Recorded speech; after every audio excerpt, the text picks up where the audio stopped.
Welcome back, Bryan High School. We're going to begin talking about ionization energy and electronegativity. So we want to be able to rank elements from smallest to largest of ionization energy. We also want to account for differences between the first, second, and third ionization energies. And we also want to rank elements by electronegativity. So the ionization energy is the energy required to remove an electron from an atom. You actually don't have to know this now, but next year you'll have to say that it's from a gaseous atom. It has to be a gas. So that is required. Right? But so removing an electron will make it a cation, right? Remember we talked about this in the last video. If you didn't check it out, go check it out, because a cation is a positively charged ion. Remember, it's pronounced cation, not cation. It's pronounced cation. Okay. So essentially, we're popping that first electron off, and what we're taking is this sodium atom. We're adding some energy to it, and if we add enough energy to it, the electron will leave. It will leave the atom and go off somewhere into the distance, into the void, the surroundings, if you will. It may join another atom, or it may just keep going. But the point is that it has left sodium. Okay? So we have ionized sodium, essentially. So it's the energy required to do this, because you'll have to add some energy to it. Now, the first ionization energy is the energy required to remove the first outermost electron, so the first valence electron. The second ionization energy is the energy required to move the second electron. All right, and third ionization energy is, of course, the third electron. Simple enough. Now, here's a graph of the first ionization energies, and if we just try to check it out, we'll notice some patterns here. Now, you'll see peaks here, and these are all your noble gases. You will see that they have the largest ionization energies according to their periods. So here we have the first period, which only has 2 elements. Then we have the second period, which has 8 elements. The third period has 8 elements, and then the fourth period has 18 elements. Okay, so we start getting that stuff, and then we have 18, and then 32.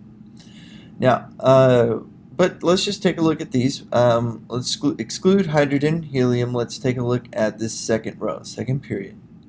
Now, as we go from, now this stuff earmarked is not on the test, but this is good information. So here we have lithium, and then the next one would be beryllium, and then we leave the S block right here, and we are going into the P block. So we get to boron right here. What we're seeing is that there is a decrease in ionization energy from the S block to the P block. And then there's an increase in ionization energy as we go through the P block, and we go 3 elements. Now remember, there were 3 P orbitals, correct?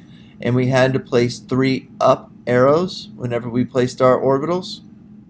Well, then we have partially filled orbitals here, and we'll have a slight decrease here because on that fourth electron, the fourth electron in the P sublevel, it is going to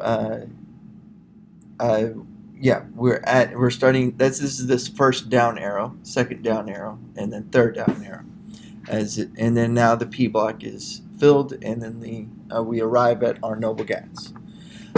If that didn't swing for you the first time, hopefully you'll pick it up on your second year chemistry class. But that is on that test, but it's not on this one. This is the same information in numerical form. And so let's take a look at the trend. Now back to reality, back to what is on the exam. So the trend across a period, it increases from left to right. So as we keep going, it require it because of the effective nuclear charge right here, and the electrons are feeling closer. Um, as what happens is the electrons are held tighter. So it requires more energy to knock an electron away and ionize it. Now, as we go down a group, again, we're adding more energy levels, right? So there is, the ionization energy will actually decrease from top to bottom. That is because of the increased shielding effect. We have more core electrons here, and so the electrons are not held as tight. So potassium will lose its electron a lot easier than hydrogen, so it will take less energy to remove a potassium. That is why it decreases. This has a lower ionization energy than hydrogen. Okay, so checking it out, what you really just need to understand is that it increases from left to right.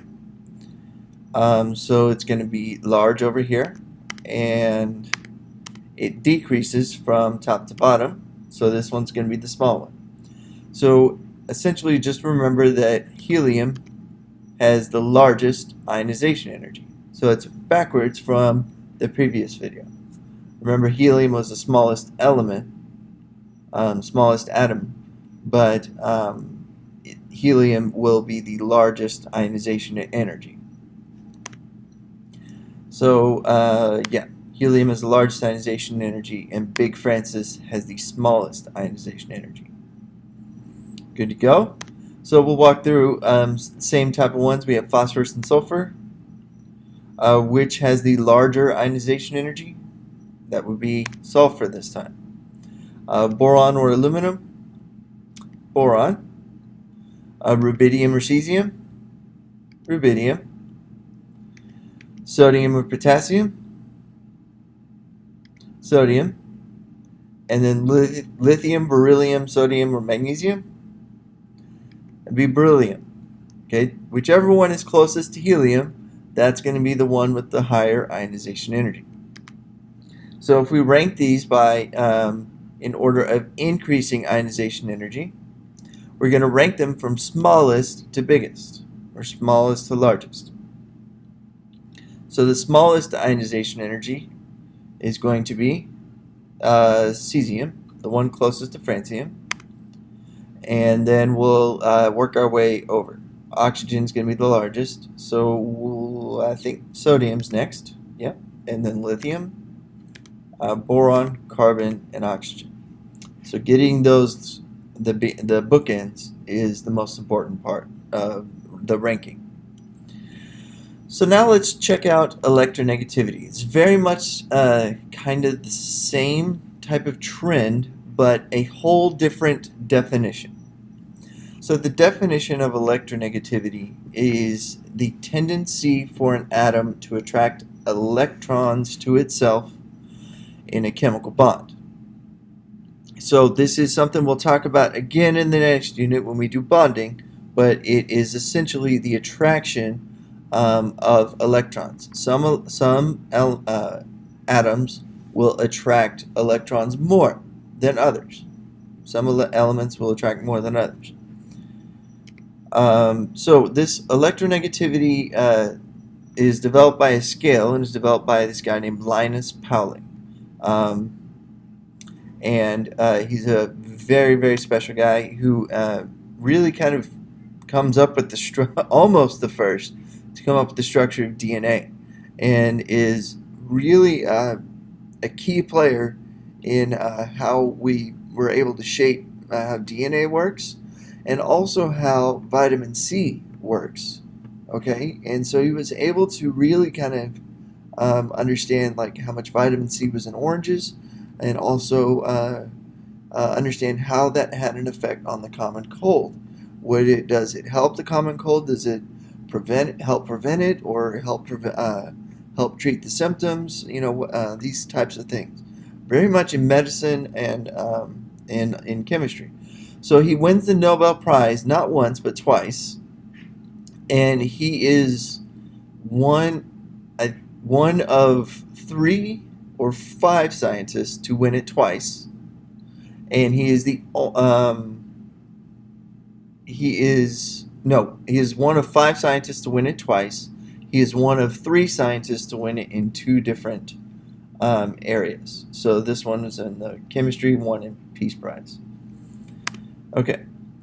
So anyways, he comes up with the scale between, and it's a arbitrary scale between 0 and 4, and with fluorine being the highest. And we'll get to why these are 0. And then francium being the lowest. Okay? So really what you need to understand is that fluorine is the highest and that francium is the lowest. They have no units, they're just an arbitrary number. Now, so electronegativity is essentially the tug of war in between this. So what is going to happen is that the most electronegative atoms with the higher electronegativity will possess the electrons more. So there will be unequal sharing of these electrons. And this is really more for the next unit. So I'm just really giving you a preview here. But essentially you get a tug of war here between cesium and fluorine right here. Fluorine is very strong and has a high electronegativity, so it's going to pull electrons more than cesium is. Okay? Alright. So the noble gases do not have any electronegativity because they do not form chemical bonds. Okay, so helium will not be the highest anymore. Fluorine will be the highest. Okay, so the trend across a period is still increases from left to right, and that's because an increase of effective nuclear charge, and so it attracts electrons a lot better. Now, yeah. And then as we go down a group, it decreases from top to bottom, and that's because of, again, the shielding effect. So if you notice, the top to bottom reason is always shielding, and the left to right reason is always effective nuclear charge. So again, another picture of the Pauling scale. So let's check it out. We have the largest one. These noble gases have electronegativity of 0. So fluorine is the highest, and then francium is the lowest. So fluorine's the highest, francium's the lowest. Big Francis is the lowest. So if we run through a little bit more examples, we'll circle the element with the smaller electronegativity. So we'll do potassium and calcium. That one's going to be potassium. Again, the closest one to francium. Chlorine or bromine, that's bromine. Magnesium or calcium, it's calcium. Sulfur or selenium, selenium. Potassium, calcium, rubidium, or cesium, that's going to be cesium. And to rank them, rank the following elements in order of decreasing electronegativity: magnesium, cesium, rubidium, sodium, sulfur, and aluminum. Well, we're going to rank them from decreasing, so that's going to be, we're going to start with the biggest, and then we're going to end up with the smallest. So the largest one is going to be the one closest to fluorine, and the smallest one is closest to francium. So the first one is sulfur, and then the last one is going to be cesium. Okay? Hopefully you're able to rank them like so. Alright? Let's do some practice problems. Again, I won't talk about them, but you can go ahead and check your work.